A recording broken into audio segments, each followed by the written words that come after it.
Ma'am, I'm gonna need you to step over here.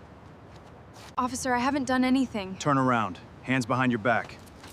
Keep resisting and I'll jail you for life. What's that on your arm? You really should look at that tattoo before you take me anywhere. Ma'am, I'm going to need you to step over here. The voice was polite, but there was something underneath it. Something that made Maya stop walking. She turned slowly. Two police officers stood behind her. One was young, maybe 30. The other was older, with the tired face of someone who had spent years dealing with people at their worst. Maya looked from one officer to the other. Is there a problem, officer? Just step over here for a minute. Maya glanced toward the courthouse entrance. I'm supposed to be inside, I understand, then why am I being stopped?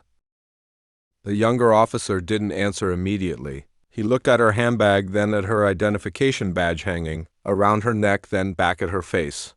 Ma'am, we just need to ask you a few questions. Maya felt something tighten in her chest. She had done nothing wrong, she knew that. But she also knew how quickly an ordinary conversation with police could change. She lowered her voice. Am I being detained? The older officer stepped forward. Not yet. That word frightened her more than she wanted to admit. Maya's fingers tightened around the strap of her handbag. Then, am I free to leave? The younger officer looked at his partner. That brief glance told Maya everything. Something was wrong. I need you to turn around, ma'am. Maya's eyes widened. Why, please don't make this difficult. I'm not making anything difficult. I'm asking what I did. The younger officer reached for his handcuffs. Maya took one small step backward. No, it wasn't defiance, it was fear, real fear. Her voice cracked slightly. Please, I don't understand. The older officer's expression hardened. Ma'am, turn around. Maya looked toward the courthouse doors.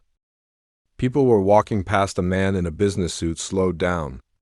A mother holding her child's hand looked over. Maya suddenly felt exposed. She had spent years teaching herself to remain composed in difficult situations, but now her heartbeat was racing. Officer, please, she whispered. I have somewhere I need to be. The younger officer reached for her wrist. Maya instinctively pulled back. Don't touch me. Turn around. I haven't done anything. Ma'am, you're being detained. The words hit her like a physical blow. Her eyes filled with tears. Not because she believed she was guilty, because she knew how powerless a person could feel when the people standing in front of her had the authority to decide what happened next. She swallowed hard. Am I under arrest? The officer didn't answer. He grabbed her wrist. The cuffs closed around her hands. Click. Maya flinched for a moment. She couldn't breathe. She looked down at the metal around her wrists, then slowly lifted her eyes toward the officer. Why are you doing this? The older officer said, we'll explain everything at the station. Maya's voice trembled. I have rights. You can explain them there. The younger officer started leading her away. Maya's fear began turning into something else. Confusion, then humiliation. She could feel strangers watching her. Some looked away, some stared. One woman quietly shook her head. Maya wanted to disappear, then the younger officer noticed something beneath the sleeve of her jacket. What's it? Maya froze. The officer pulled the sleeve back slightly. A faded tattoo appeared on her forearm. It wasn't decorative, it wasn't trendy, it was an unusual symbol. An eagle above a set of scales surrounded by tiny numbers and a date. The officer frowned. You a veteran? Maya immediately pulled her sleeve down. That's personal, he smiled faintly. Personal, yes. He looked at the tattoo again. Looks like some kind of gang symbol. Maya's face changed. No, it isn't. Then what is it? She didn't answer. The older officer stepped closer. Ma'am, if there's nothing to hide, just tell us what it means. Maya looked directly at him. Her fear was still there. But now something stronger had begun to return. Dignity. It means something you don't have the clearance to ask about. The younger officer laughed. Clearance. Maya said nothing. He tightened his grip on the cuffs. You're already in trouble. Then he leaned closer. If you keep refusing to cooperate, I'll jail you for life. Maya's eyes widened for several seconds. She couldn't speak. Then she looked at the courthouse behind them. She took a slow breath and quietly said, Officer, before you take me anywhere, you should probably take another look at that tattoo. The patrol car moved through the city while Maya sat quietly in the back seat, her hands still secured behind her. He could hear the faint crackle of the police radio. Unit 12 status, the officer in the passenger seat answered. Transporting one female suspect to Central. Maya closed her eyes for a moment. Suspect the word hurt not because she was ashamed, because it was being used, before anyone had even bothered to ask who she was. She opened her eyes and looked through the partition. Officer, the driver glanced at her in the rear-view mirror. Yes, may I ask you something? Go ahead. If you saw a person who looked frightened, would you assume they were guilty? The officer didn't respond. Maya continued quietly. Sometimes fear isn't proof of guilt. Sometimes it's what happens when someone realizes they aren't being heard. The older officer in the passenger seat shifted uncomfortably. He had probably heard hundreds of speeches from people being arrested, but there was something different about Maya's voice. She wasn't trying to manipulate them. She wasn't screaming. She wasn't insulting them. She was simply asking them to remember that there was a human being sitting behind that glass.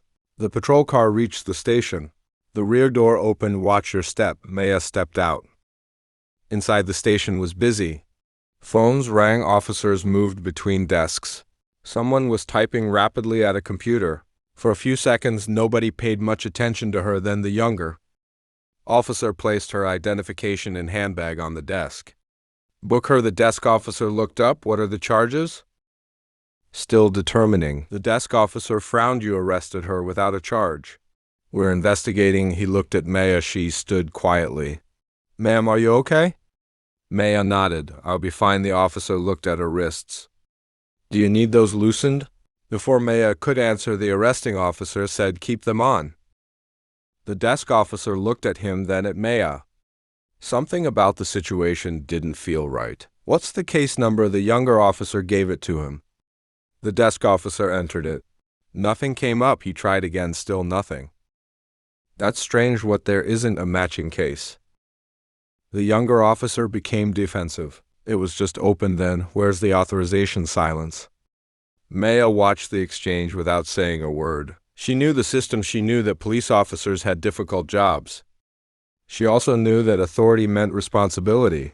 A badge was not a license to humiliate someone. A badge was a promise that the person wearing it would protect the public even when nobody was watching.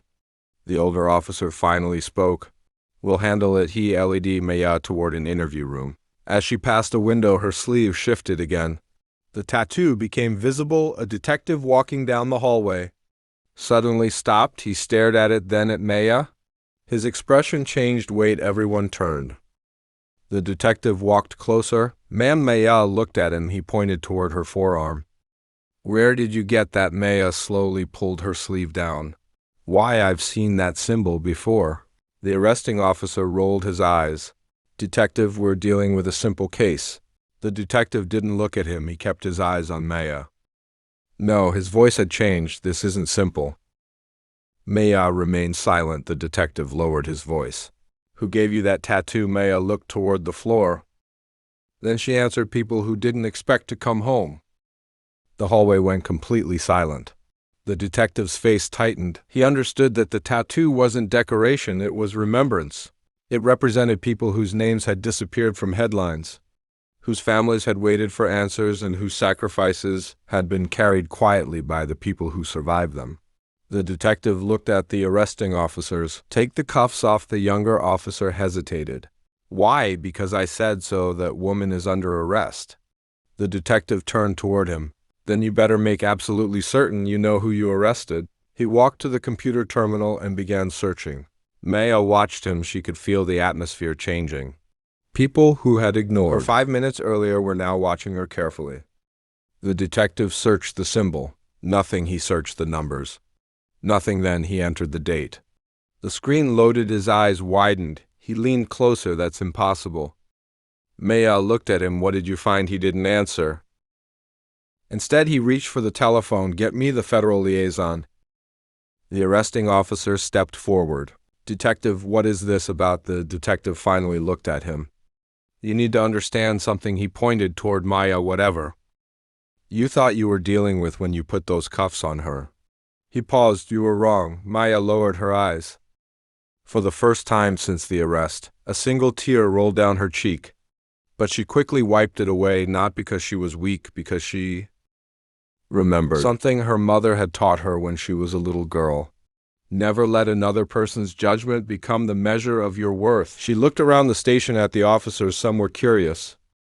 Some were uncomfortable. One looked genuinely ashamed. Maya spoke softly. "Officers, I know your job isn't easy."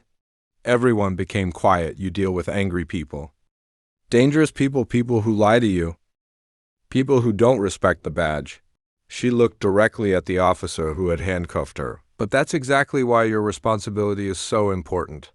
The officer lowered his eyes. "You have the power to take someone's freedom." Maya paused. "That power should make you careful, not cruel." The words stayed in the room, and if stories like Maya's remind you that justice begins with seeing the human being before the label, make sure you subscribe to the Justice Verdict. Join our community of people who believe every story deserves to be heard. And if my experience made you stop and think, leave a comment telling us one thing. Should every officer be required to slow down and verify the truth before making an arrest? Share this story with someone who believes that respect, accountability, and justice should apply to everyone. Because sometimes the person standing behind the handcuffs isn't the person who needs to be afraid. Sometimes the real question is who will be accountable for putting them there. The detective was still staring at the computer screen when the federal liaison finally answered the phone, and the first thing he said was, "Sir, I need you to come to Central immediately. We may have just arrested someone connected to a federal case that was sealed 20 years ago." The station became strangely quiet after the federal liaison arrived. The doors opened, and a man in a dark suit walked in with 2 federal agents behind him. He didn't rush. He didn't need to. The moment he saw Maya, he stopped. His eyes moved from her face to the tattoo on her forearm. For several seconds, he said nothing. Then he looked at the detective who arrested her. The room went silent. The younger officer slowly raised his hand. "I did, sir." The federal official stared at him. "Do you know who she is?" "No, sir, that," he said quietly, "is the problem." Maya remained seated. She looked tired now, not defeated. Just tired. The federal official approached her. "Mrs. Maya," she nodded. "I'm sorry you had to experience this." Maya looked at the officers. "Don't apologize for them." The man paused. "Why not?" "Because they need to understand what happened." The officer who had handcuffed her looked uncomfortable. Maya turned toward him. "You weren't wrong for being cautious." His eyes lifted. "You were wrong because you stopped being curious." The words hit harder than an accusation. "You saw a black woman standing outside a courthouse," Maya continued. "You saw fear when I was frightened. You saw resistance when I was trying to understand. And you saw a tattoo you didn't recognize, so you decided it meant something bad." The officer swallowed. Maya's voice remained calm. "You never stopped to ask who I was." The older officer looked down for the first time. He seemed to understand that the badge gave him authority, but it also gave him a responsibility to use that authority carefully. The federal official placed a folder on the table. Inside were photographs, old documents, and heavily redacted pages. Maya looked at them. She didn't need to open the folder. She already knew what was inside. The federal official finally turned toward the officers. That tattoo belonged to a small group of federal investigators who worked undercover on a case involving organized corruption and witness protection. The younger officer stared. "She's an investigator." The man shook his head. "No." He looked at Maya. She was the person who protected the investigator's silence. Years earlier, Maya had entered situations where nobody knew her name. She had escorted frightened witnesses out of dangerous neighborhoods. She had protected families who couldn't protect themselves. She had testified when powerful people tried to silence the truth. And when the operation ended, she disappeared from public life. She never asked for recognition. She never wore medals. She never told people what she had done. The tattoo was the only thing she kept, not as a symbol of power, as a reminder of the people who had trusted her with their lives. The younger officer stared at the tattoo again. It suddenly looked completely different.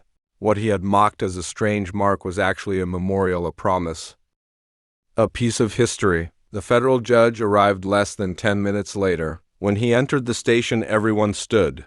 He walked directly toward Maya. The moment he saw her, his expression softened. Maya, she smiled faintly. Judge, he looked at the handcuffs. Take those off. The cuffs were removed. Maya slowly rubbed her wrists. The judge looked at the officers. I want the arrest reviewed immediately. The younger officer looked terrified. Your Honor, I didn't know. The judge nodded. I believe you. That surprised everyone, but not knowing is not in. Excuse to stop learning. He looked around the room. Police officers have one of the most difficult responsibilities in America. You walk toward danger when everyone else is running away. You see people on their worst days. You make decisions in seconds. He paused, but that authority comes with a duty. His eyes settled on the young officer. Every person you stop is still a human being. Maya nodded quietly. The judge continued. Black women deserve that same presumption of dignity. Not special treatment, not immunity from the law. Simply the same respect, patience, and fairness that every American deserves. The officer looked at Maya.